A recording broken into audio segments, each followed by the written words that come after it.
What are you saying to me right now? I don't know. I need time. Okay. You take your time. I'm done.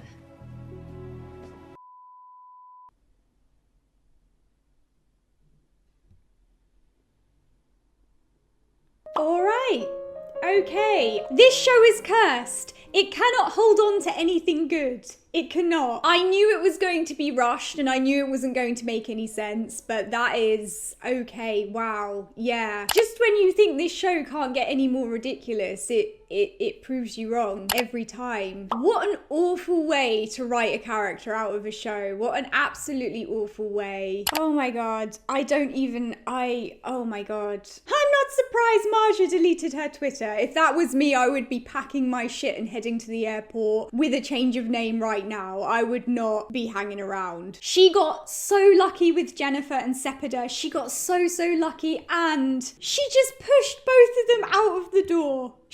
Oh my gosh. Anything good that we've had in this show has either been a result of one of the actors pushing for it or the pandemic. There has been no good decision made in this show by the showrunner. Oh my gosh. This was horrible. This was like watching a car crash in slow motion. And Marja is the one driving. Okay. When you have something good in a show that people are interested in and people want to engage with, you try to keep said thing in the show. I mean, that's 2 and 2 equals 4, right? I mean, am I wrong? Am I wrong? Is that not how it works? Apparently not. Hi guys, welcome to a video, and in today's video, I'm just going to be reviewing episode 3 of season 3 of the L Word, Generation Q. And this might be the last review you get from me for a while, but let's get into it. First of all, seeing my woman, seeing my baby, seeing my heart and soul lying there in pain in a neck brace was horrible. It was horrible. This is not a good time to be a fan of Gigi. It is not a good time. What I will say is I was feeling it between Gigi and Nat straight away, but I know that's because the actors were probably feeling a lot of pressure to make this rushed and ridiculous storyline of theirs believable. So I think that might play into the chemistry, but it is true that Gigi and Nat also have like a natural chemistry, and it is true that I enjoy it, even in these circumstances. It's true. I've said before, I'm not really against Nat and Gigi. It's just ridiculous the way that they've gone about putting these two back together. That's all. Who had the idea of a paramedic like bumping into her and that's how she kisses Gigi? I mean, there was no build up to this. There's no explanation from season 2 for this behavior. It's just happening. I mean, I joke about the writer's room all the time, but I'm sorry, they really kind of sat there and said, oh yeah, that's how the spark is reignited. The paramedic bumps into her. The script is like randomized sentences from an AI. That's kind of what this script is. Okay. Then Danny appears in the ambulance and I immediately felt guilty for enjoying the kiss. I was like, oh my gosh, this is so wrong. I thought Joey was cute and I think she works really well against Leisha. Like, it's rare on this show that they actually kind of make an intelligent choice when it comes to kind of casting and pairing, but I did love Joey and Leisha together. Like, I like Joey's energy and she's cute, and yeah. Like, I don't know if she's right for Alice. It kind of seems a bit like, oh, I don't know. I wish Tasha would just come back and they could ride off into the sunset on Tasha's motorbike, but that's not gonna happen, so yeah. Shane's been working out. She has, and you know, she displays the gun show in this episode. Not as impressive as Bet's, but I can appreciate, you know, that she's been working out, and it's more than I have, so you know. Look, I'm not putting anybody down. I think that both Kate and Jack are gorgeous. I think Shane and Finley are very good looking and they've got like amazing everything, you know, but I don't know that I really enjoyed seeing them close up in slow motion. It wasn't my cup of tea. I'm not shaming anybody else who might have enjoyed that. It's just I'm not really a Shane fan, and I'm definitely not a Finley fan, so yeah. Then we have Gigi just being all soft and vulnerable, and I just kind of want to take care of her, and oh my gosh, like, Sepida did such a good job with the acting in this episode. I mean, despite what she had to act out and how ridiculous it was, I mean, oh my gosh, she looked so vulnerable. I mean, she looked like a little kid, and I just wanted to like take care of her, and yeah, I love her so much. Nat looked hot in this episode, she did, and I quite enjoyed the kind of love rival energy between her and Danny, because Danny also looked really hot, so there was just a lot of, you know, hot lesbian tension, and I would not complain about that. I would not. It was so painful watching Danny and Gigi in this episode because I just did not recognize them. This is not the same couple I was watching in season 2. It's just like watching two completely new characters and a completely new relationship. Like, I do not recognize anything that I saw in season 2 with them in season 3, and I get that a lot of that was probably deliberate acting choices. Like, they have to make it somewhat believable that their relationship is falling apart, and then Gigi is kind of being drawn back into Nat. But there is a weird energy, and I can't blame them because the storyline is absolutely, you know, fucking ridiculous. And also, I don't know if this is Sepida being written out of the show, which would also kind of explain the kind of weird energy, but oh my gosh. Sophie calling Danny this bitch when she cheated on her and humiliated her at their wedding, that's... yeah. So this situation between Angie and her professor is just, it's really not sitting right with me. Like, I don't like anything about it. It's making me feel quite sick, actually. So that's all I have to say about why did they think this was a good storyline? Like, she's a teenager. Oh my God, they really sat there, and whose idea was that? It's disgusting. Ivy is hot. That was a good casting choice. I'm into it. And so is Shane. Okay. So things continue to be frosty between Danny and Nat, and then Gigi proceeds to tell Nat that when the crash happened, she saw Nat and the kids, which it was quite emotional. I think this scene was quite emotional, and I think that's kind of like a testament to the chemistry between Stephanie and Seppi. Like, it's a testament to their acting that they made this scene work, despite the fact that it just literally kind of was rushed and awkward and out of the blue. You know, it's just a testament to both of them as actors and their chemistry with one another. So, okay. There was also just this kind of like rushed dialogue about how Nat and Gigi met when they were teenagers, and it was, oh my God, it was just so obvious that they were trying to chuck in this last minute narrative about them being the one for each. I mean, Nat is poly, is Nat not poly? I don't understand what's going on. Nat didn't want Gigi, Nat is poly, and now Nat is back and she wants Gigi, and she's reminiscing about when they first met.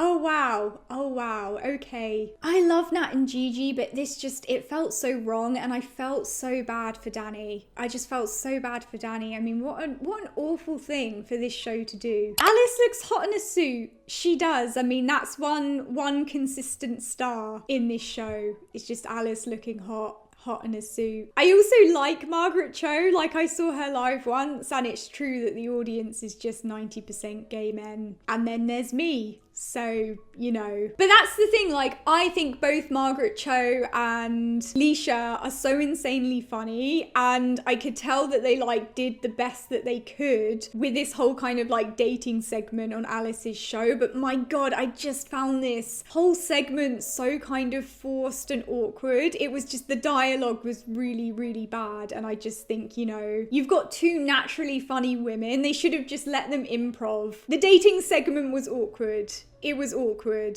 Like, we know Finley is annoying. We know that, but she was particularly irritating in this episode. I just don't understand why she has to act like that. I just don't understand why she has to slur her words. I just don't understand. Well, Shane and Ivy, it was okay. I liked it. I mean, Shane cheating isn't exactly groundbreaking. I don't think I have anything new to add to the conversation. It's been discussed to death. So, yeah. I did think it was weird that Gigi attended Alice's show to begin with. I mean, she was recovering from a traumatic event. I mean, she said herself, you know, she was on a lot of drugs, she was confused. It kind of just seemed like she should have been at home and someone should have been taking care of her. Again, it's weird writing that she would be kind of well enough to go and like attend this show. And she's also having this conversation with Nat, and you're not sure if like she's really in the right headspace to be having this conversation. It is really weird. It is really weird. And instead of Danny like acknowledging that, she just gets incredibly angry about what she's seeing. And like you know, again, I get that, you know, she's got a lot of past trauma with people kind of like letting her down and having affairs, so I kind of get her reaction. But at the same time, like, she doesn't even acknowledge that Gigi isn't well. Like, she doesn't even acknowledge it. She just breaks up with her. And like, I know Danny has that kind of side to her where she's quite like headstrong, and you know, that she maybe acts before she thinks. Like, I get that, but it just felt like she was just completely done with Gigi before we'd had a chance to kind of see.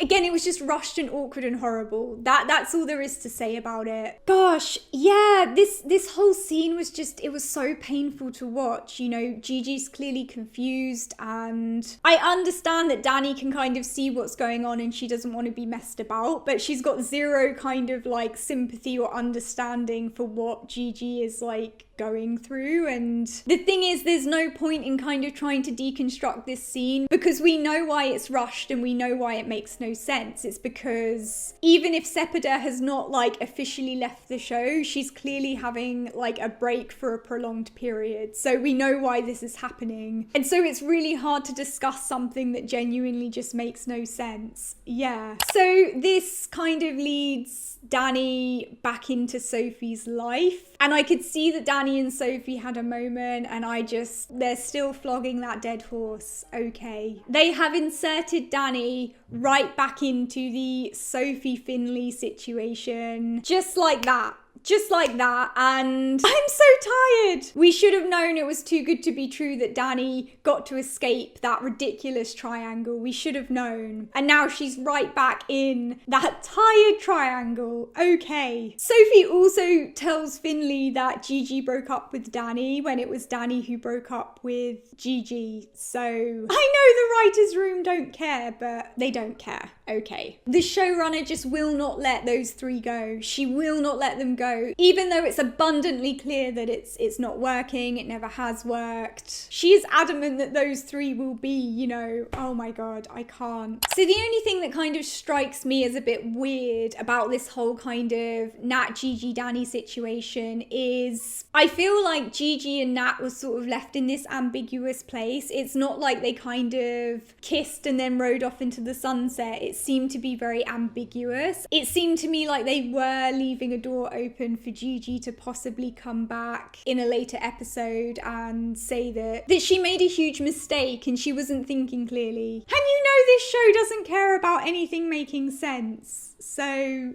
yeah. So I have to say, I am suspicious that they left it so ambiguous between Nat and Gigi, because it does leave a door open for Gigi to possibly return in a later episode. And whilst I don't think that's the case, it didn't read to me like the door was completely closed. But if the rumours are true and she has actually left the show, that is such a horrible way to write out her character. I mean, that was just really kind of disgusting, to be honest with you. I think it was probably one of the worst ways they could have written out her character. I really do. I mean, it wasn't even like her and Nat kind of got this happy ending. You know, like she got to kind of ride off into the sunset with Nat whilst they were kissing. I mean, it's not that. It was this horrible situation where she felt like something was happening with Nat, but she wasn't quite sure and she was confused and she'd just been through a really traumatic event. Like, it was just such a mess. It was really horrible. And if they really have written her out like that, I think it's kind of like disgusting, and it kind of tells you everything that you need to know about this show and the decisions that are made. But by the showrunner. I mean, it's really disgusting, and I don't know if I'm going to be reviewing this show until Bet returns. Yeah, I think